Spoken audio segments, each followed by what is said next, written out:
Hey folks, welcome back to another Battling Brushes. This week, Rob is going to be taking care of a couple of different zombies, one of the male zombies and one of the female zombies. So he's going to show you how he does that. I'm going to be showing you a kind of an assembly line style of painting miniatures when you have a whole bunch of miniatures that are pretty much the same sculpt, and you want to get them done in kind of a quick fashion. I know a lot of people like to take their time with each individual model and make each individual model just really pop, but sometimes when you've got a whole bunch of models in a game that you want to get painted real quick, you can use this approach and you can get a whole lot of models painted really fast. It's something that I picked up when I was painting my Space Marines for Warhammer 40K. So without further ado, let's get down to the table.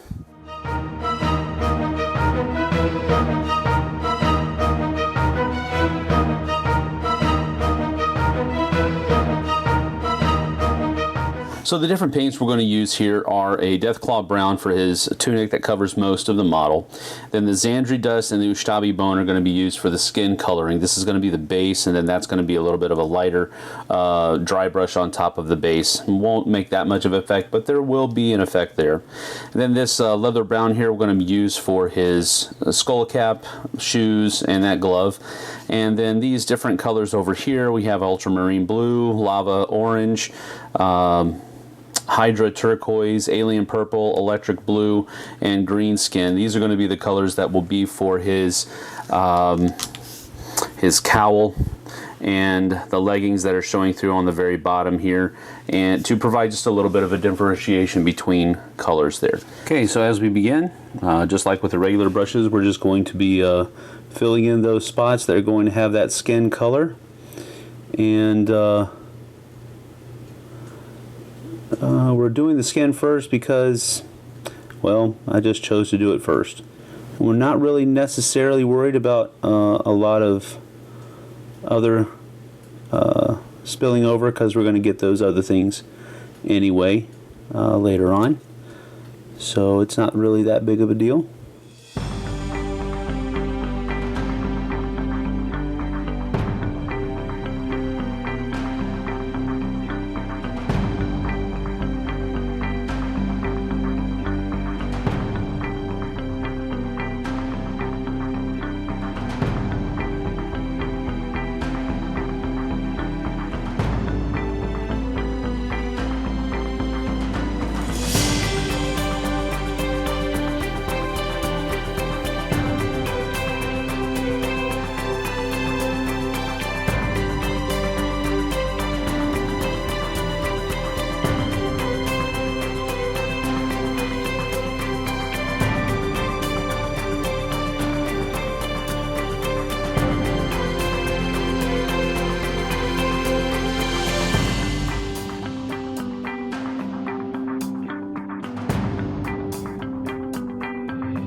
And then after you have everything done from one stage, so to speak, you can move on to the next one. For the next one, I'm going to move on to the Deathclaw Brown, which is going to be their tunic, I guess you could call it. And as you're going through here, you're really just looking for coverage. You want to get it the best coverage as possible. You are trying to go as quickly as possible, but with this coat, you do want to make sure you try to stay away from the skin that you've already done, so that you don't have to go back and retouch up some of that stuff that you've already done. So be careful with that. I mean, if you have to go back and touch up, you know, no big deal. It is what it is, but you want to try to be as neat as possible with this one, because you do have stuff that you already have done.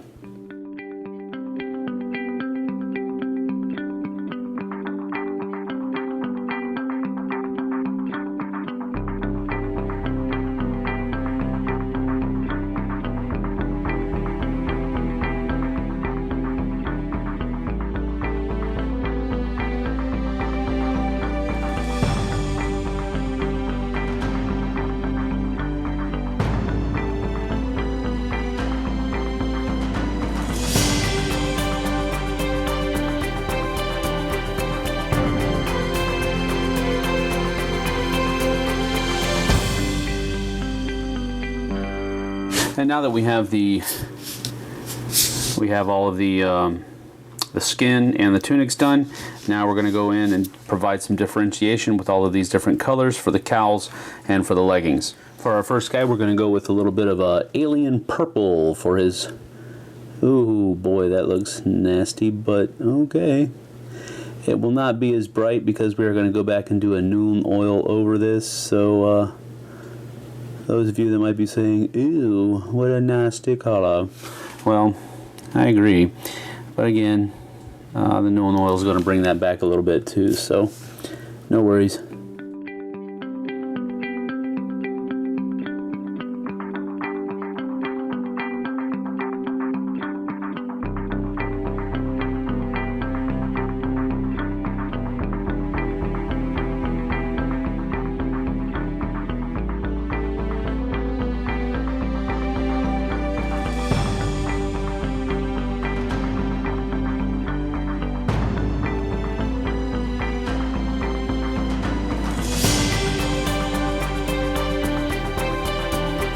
For my next color, I'm going to go with a little bit of the green skin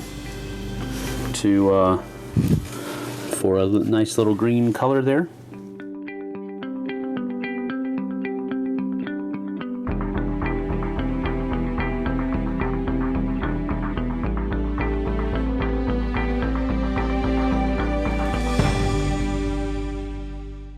And now that I've got the cowls and leggings painted for all of them, now we're going to go back and do the glove, the shoes, and the skull cap in leather brown, so that we just get that nice little leathery look to it.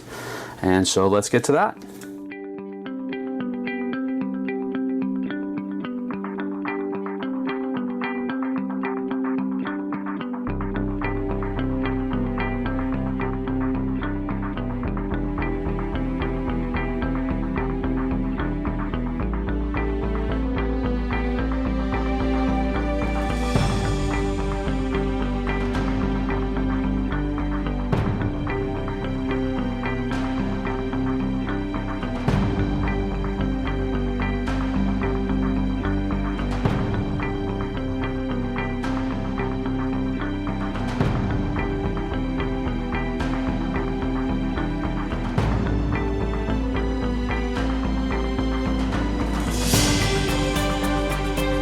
Now what we're going to do is hit it with a good smattering of Nuln Oil to get it look nice and grungy looking, and then we'll work on the gore, and after that we'll be done. So let's continue.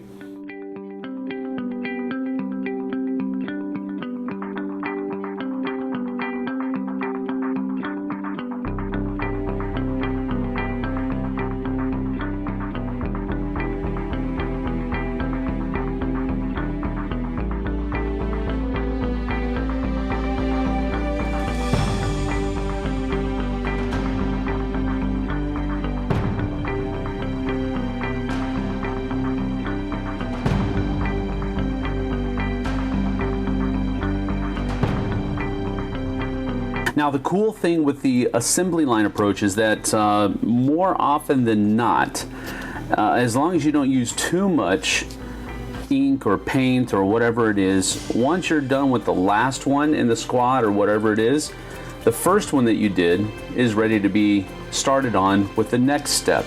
And that's pretty much what we have here. I'm painting in a room that has a ceiling fan going, and the extra air circulation really helps with drying out the models rather quickly. So the next step is the blood and gore, and the combination of paints that I'm using for the blood and gore is this right here. I start with a corn red, which is a deeper color red just for the shadowy type effect. Then I put on top of that a mephiston red, and then finally, to touch it up and just make the blood pop a little bit more, is the Evil Son Scarlet. So I'll be using these three guys.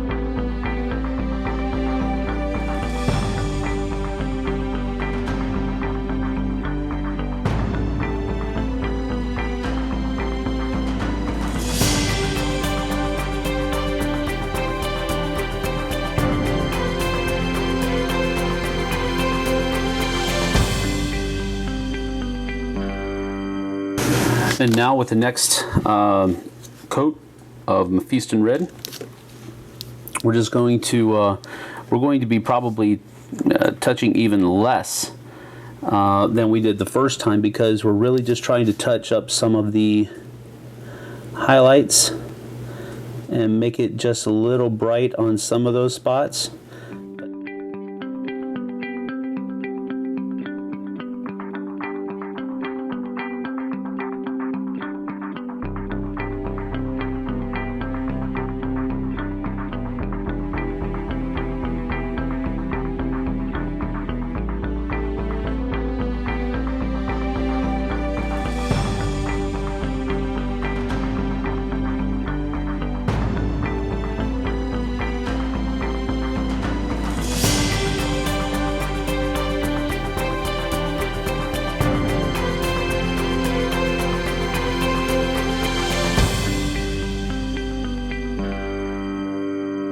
Now with the final coat of Evil Son Scarlet, I'm switching to a smaller brush because I don't want to get too much of this on there. I really just want it to get to the spots where I want it to be highlighted.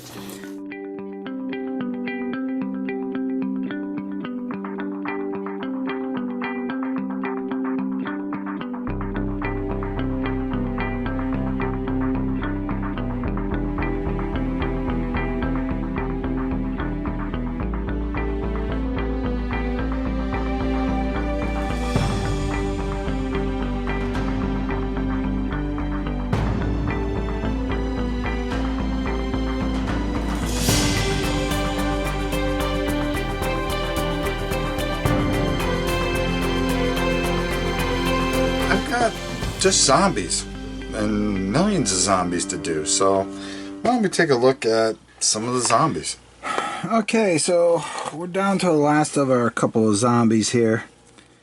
Types. We got this girl here, and her dress isn't doing that well, so it looks like it's pretty banged up. So we're gonna mess with that, and we got this hooded type of zombie, so we're gonna see what we can do with both of them. First thing I decided to do is go with this white top, because we can make it pretty dingy on her.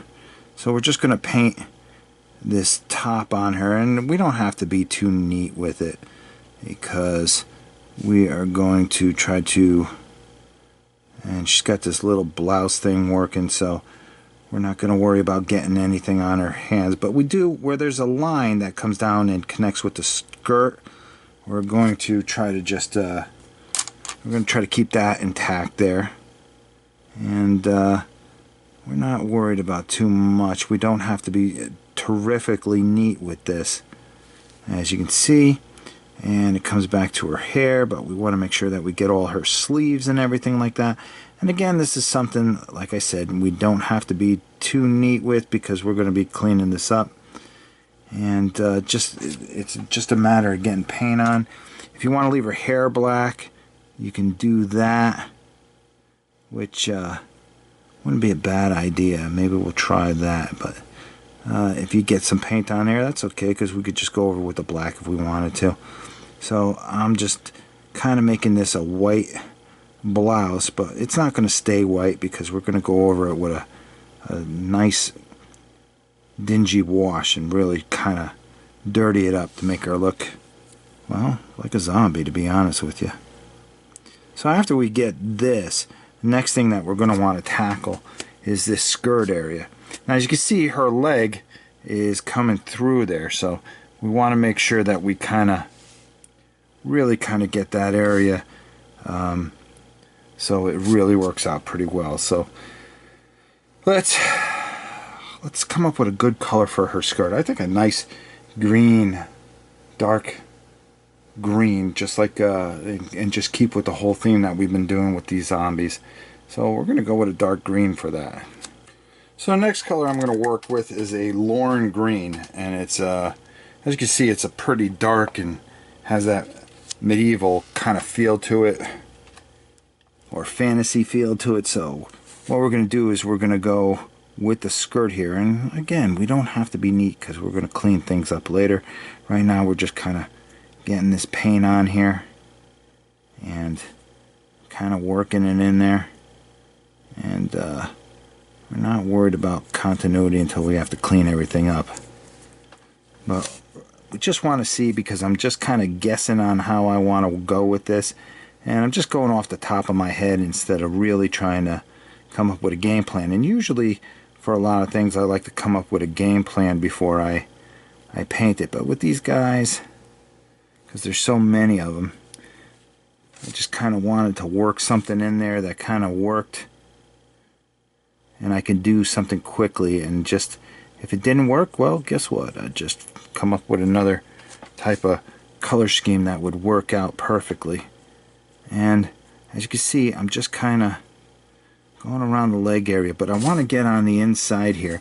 And you don't have to worry where this opening is about getting paint on her leg, because you're going to take another brush, and that's where you're going to have to be a little bit careful when we try to get her leg, which we're going to actually use that bone, or we're going to use like what do we use? We're going to use a pallid witch flesh, and then go over it with the green wash, which is really going to come out pretty nice, which that's what we're looking for. Okay, her feet, yeah, we're not going to mess with those like that. And I still haven't decided what to do with her hair, but we'll get there too. But while we got this color out, we're going to take our other compatriarch here, and since he's kind of got that hooded thing working already, we're going to go over with him just like the rest of the guys, and we're going to work that green color in there because I really like to keep them all kind of uniformed in a way, since after all they are from the same village. Or so they say. So we're just kind of slopping this green on here real quick, and we're going to dry brush it, so we're going to give it a nice dingy feel to it. Once it dries, you'll see what I'm talking about. And there we go. We're just going to work our way around there. We don't have to be particularly neat right now, because again, like I said, we're going to be going over all this and making it all work together. Now, there we go. And I think we're going to make his hat like a brownish or something like that, and see how that works out. So we got that done, and that looks pretty good. So let's let him dry, and we'll move on to the next color. The next color I want to use is a Rhinex hide. And what I'm going to do with that is shake that up, go over the brown areas, which is his pants, and you can see that that paint is just nice and thin, and that's because I just added a whole bunch of water in there, just trying to use up the rest of this pot. And when your pot gets low, instead of letting it dry out and stuff like that, you just add some water to it, and it'll thin it out, and you really won't have to do much to it. Got his pants all set, so let's let that dry and we'll move on to the next stuff. Okay, the next thing that we're going to use is our pallid witch flesh. Okay, and what we're going to do with that is we're going to, yeah, that's right, put all flesh colors on. It's going to go on very, very lightly. So what we're going to do is take care of his hands. Yeah, look at that. Doesn't look like much now, but once we get this all working together, it really does come together pretty decently. And then this one's a little tricky because it goes right over, his hand is right on his thigh, so we want to be careful not to get any on his green thing. So just take your time with this, and if you make a mistake, guess what? Like I always tell you folks, you can fix anything. You could do anything if you just take your time. And if you have to fix something, it's not a big deal. It's just a minor setback. And that's the way you got to look at it, because you can't let yourself get discouraged. For those of you that watch this program, first of all, Sam and I thank you so much for being a big part of what we do. We really enjoy doing this for you. I think you guys are going to really enjoy, those of you that are going to the Dice Tower convention. Sam's got some great plans there, and I think you guys will really enjoy what Sam has in store for you guys. Sam's always working and always thinking some really great things to do to get you guys involved in our wonderful channel, the Dice Tower. So we're going to do the same thing with the old girl here. Okay, so now this here, you kind of want to really be careful because you don't want to have to do this numerous times. So we're going to start in the middle of the leg, and what do I always tell you? You start in the biggest area until you feel you have control, and then you work your way to the sides. So you can see here, I'm just kind of working my way in there, see? And we got that leg in there. Perfect. That's what we want to do. Trust me, I've done 400 of these so far.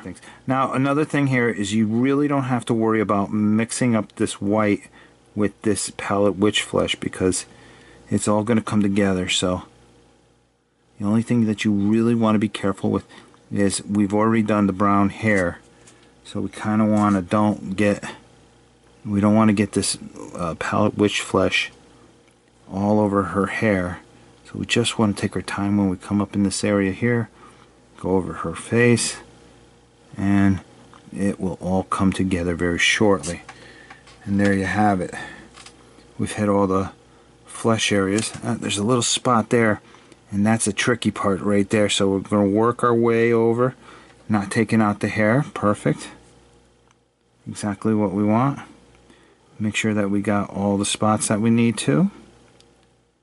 And I think that's a pretty good job so far. Now, next thing I want to use is this this Camo Shade, the Athonian Camo Shade, which is a green, and just keeping the same theme that we've had with all our zombies, with that pukey green look. So all I'm going to do is just take, and we're going to go over the flesh with that. If we get it on the green sleeves or anything like that, we're not too worried about that because it's really going to blend in pretty good. But you can see by just taking and we're just going to throw it on there anyways, because it does darken things up a little bit, just because we're going to lighten things up as well. And as you can see, I'm just kind of moving that around, and then you want to get right into his face here, and there you go. And that's how that's really going to work together. And you can see how his flesh now all of a sudden has some definition. And just take your brush and move it around. Now he's got that ghostly, ghastly, disgusting look. And we're going to do the same thing with the young lady here. Young lady. Actually, she's quite old. We want to get right into her knee here. There we go. And we don't mind moving this around onto her dress, so that's perfectly fine. And then we're just going to work it, and we don't want to get it onto the Nuno oil that we already put on here. So we're just going to make sure that we sop that up pretty good and move it around. And we're going to come up over into the face and work that around, giving her face some definition, get the back of their hands. So we can get that, and you could see that she's becoming quite disgusting in just a matter of minutes. Okay, what I did is I had a little bit of white left over, so what I did is I mixed a little bit of black in there because I don't like to waste anything. And all I'm doing is just dotting this a bit, and then I'm going to wipe this off totally because I'm going with a kind of gray, because that kind of works pretty good with this. So I'm going to go on the bottom here and make sure I got the coverage I kind of want. And then all I want to do is lightly just take my brush, and as you can see, I'm just going lightly over and giving that ghostly kind of dinge to it. See the effect that we're going for. And we're going to do the same thing with our good old girl here. We're just going to wipe as much of that off as we can. Again, I always check on the bottom of the, because nobody looks on the bottom there. If they do, boy. And I want to use a little bit of that on her hair, so she has a grayish brown hair. After all, she is dead. We don't know how old she is. I'm afraid to ask. I don't want to become a zombie myself. We'll zoom in on these guys a little bit, just so you guys get an idea what's going on here. And that, folks, is how you do quick zombies for Zombicide. Well, there you go. That's how you paint a female zombie. We're really cranking these out, and hey, let's send it up to Sam to take us on out of here. Until next time, I'm Rob Oren. We'll see you soon. All right, thanks so much, Rob. You are awesome doing the lion's share of Black Plague. Rob is a machine, if I haven't already told you guys that. He paints like none other as far as speed is concerned, so he's doing a great job, and I really appreciate everything he does. Now, this is the last painting episode for Zombicide Black Plague. Next week, probably on Friday, we're going to be getting together with Rob to have that Battle Royale. Now, this is going to be a little bit different because it's going to be all of us against the game. So gear up for that. Should be pretty cool. We'll have the specifics to you later on and exactly when that's going to be. But hey, we'll see you on the flip side. Thanks for joining us. Thanks so much for watching the Dice Tower videos. Find more great videos and reviews, as well as our top-rated audio podcast at Dicetower.com. You can also find other great shows at Dicetowernetwork.com. I'm Eric Summerer, and you've been watching The Dice Tower. The Dice Tower is sponsored by Cool Stuff Inc., where you can find great games for great prices. Cool stuff in stock. Check them out at CoolStuffInc.com.